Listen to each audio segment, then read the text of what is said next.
इस शिव का दरबार। नागलक्ष्मी ने मंगल विवाह हो गया। नागलक्ष्मी शेषनाग जी के साथ ब्याह गई।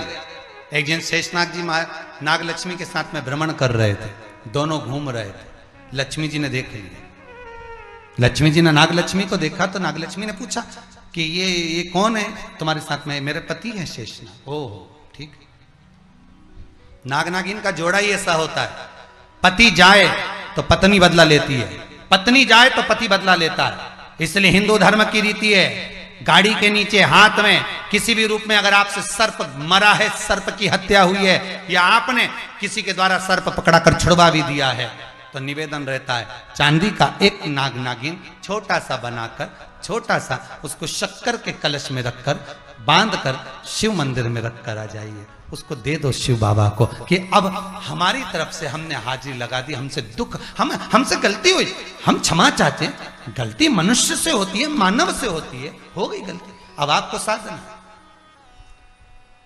स्वप्न में अगर सांप दिख रहा है, स्वप्न में सर्प नजर आ रहा है, पान का पत्ता, तांबुल पान का पत्ता, उस पान के पत्ते पर एक लाल चंदन से सर्प बना और सर्प बनाकर उसका शिव मंदिर में स्पर्श कराकर बहते पानी में छोड़कर आ जाइए। सर्प दिखना बंद, स्वप्न में कभी नहीं दिख सकता। सर्प का घर में सर्प आ रहा है, आस्तिक मुनि का स्मरण करिए। 5 लौंग, एक नाग नागिन का जोड़ा छोटा सा, किसी भी स्थान पर ईशान कोण के अंतर्गत उसको थोड़ा सा खड्डा खोदकर 5 लौंग के साथ नाग नागिन के जोड़े को दबा दीजिए, मिट्टी डाल दीजिए।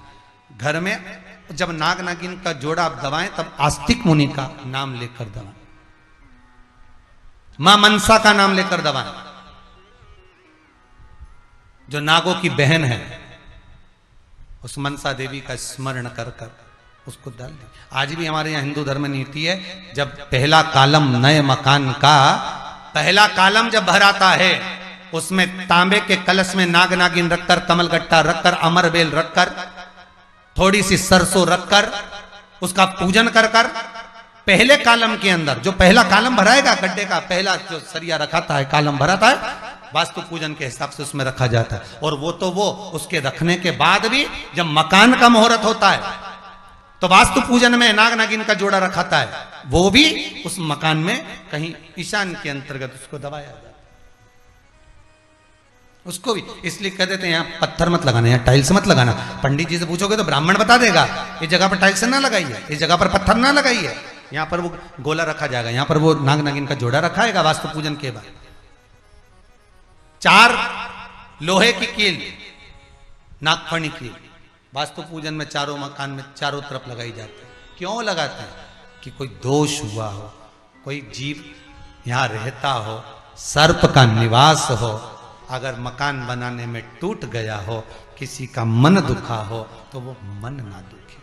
क्षमा याचना, परम आभूषण है क्षमा मांग लेना, परम आभूषण।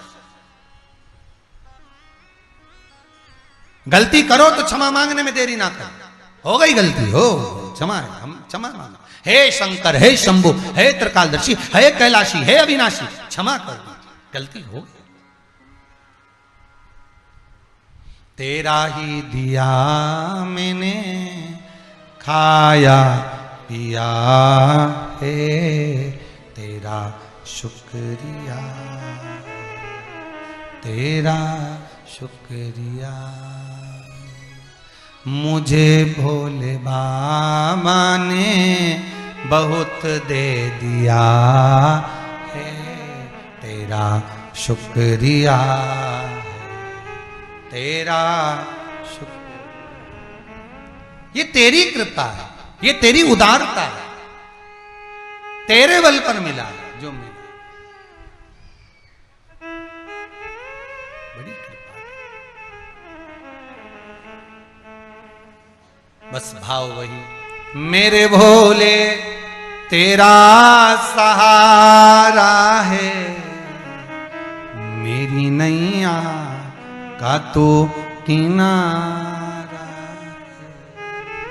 संसार सागर में तूने जन्म तो दे दिया, तूने पैदा भी कर दिया, इस मनुष्य की देह को भी दे दिया, पर शंकर सहारा तेरा ही है, तेरा ही है।